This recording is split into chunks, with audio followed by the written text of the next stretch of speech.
Достар, бұл марафонды жіберіп алмаңыздар және міндетті түрде қатысуға сіздерге кеңес беремін. Өйткені марафонның негізін қалаушы ретінде, жүргізуші ретінде бұның ішінде қандай құндылық бар екенін мен білемін. Цифрлы психология саласында 6 жылдық тәжірибемде еш жерде айтпаған, еш жерде бөліспеген, жақ ашпаған өте құнды біліммен бөлісемін, және де бұл алғаш болып осы білімнің тұсауын сіз болып, біз болып осы 5 күндік марафонда бірге кесеміз. Сіздер білесіздер, маркетинг саласында алғаш болып жүрген адамдарға біздер өнімнің ең жақсысын, яғни қаймағын ұсынамыз.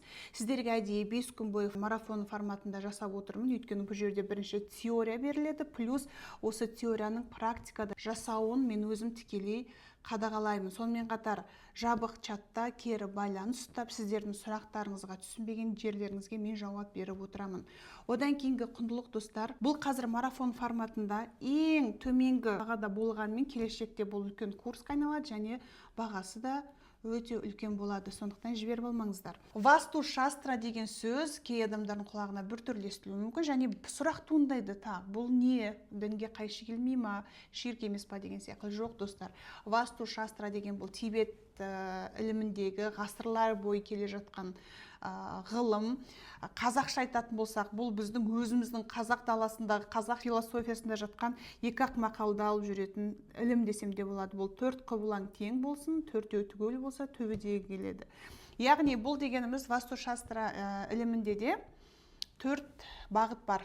4 бағыттың бізге беретін энергиясы бар. Неге қазақ айтады 4 құбылаң тең болсын дейді. Яғни бұл күн шығатын шығысымыз, күн бататын батысымыз, оңтүстігіміз, солтүстігіміз, қасиетті құбыламыз тағы бар.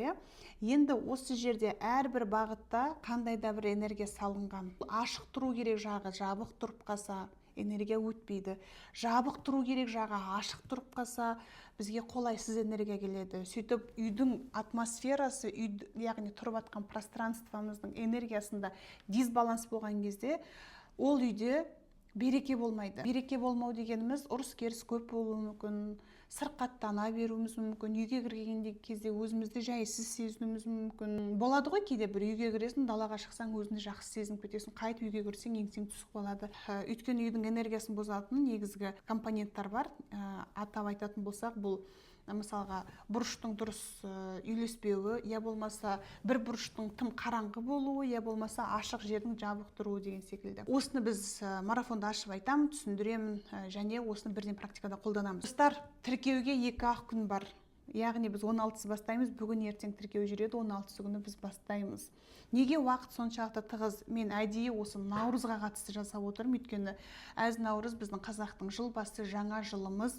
Жаңа жылда сіздер жаңа энергиямен үйді дұрыстап, гармонияға келтіріп, жаңа энергиямен қарсы алса екен, керек еместе тазартып, қажет дүниелерді орнына қойып деген секілді осы біліммен, ғылыммен жаңа деңгейде, жаңа энергиямен қарсы алса екен деген ниетпен жасап отырмын. Өйткені Наурыз білесіздер, жаңару, жаңғыру және рухани тазаруға бағытталған. Баршаңызды күтем, марафонды жіберіп алмаңыздар.